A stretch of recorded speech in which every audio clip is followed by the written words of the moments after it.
Today, I'm going to teach you on how to use post category field in Gravity Forms.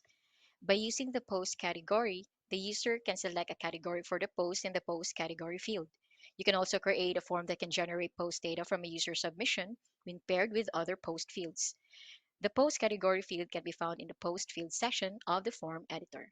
So, let's start on customizing the post category field. This is the field title the user will see when filling out the form.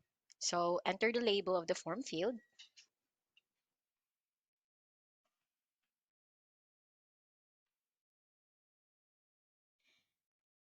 This will be displayed to the user and provide some direction on how the field should be filled out or selected.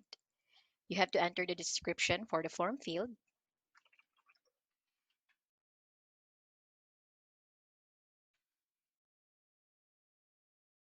Then, select the type of the field from the available form fields. Choose from drop-down, check boxes, radio buttons, and multi-select. You can also select which categories are displayed. You can choose to display all of them or select individual ones.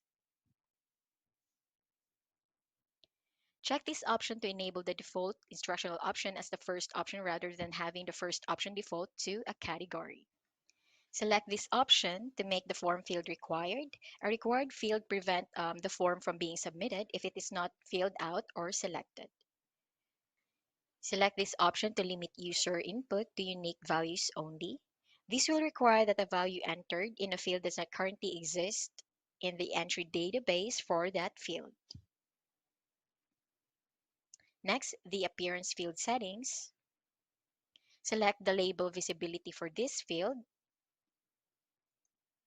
Then, select the description placement. You can also add a custom validation message and add some CSS class. You can also select a form field size from the available options. Let's go to Advanced Field Settings. Enter the admin label of the form field. You can also select the visibility of this field. Check this option if you want to allow fields to be populated dynamically. Finally, the conditional logic field. If you want to enable the conditional logic, just click this button right here.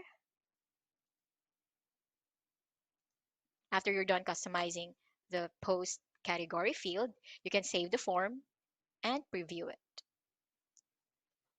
That's all. Thank you for watching.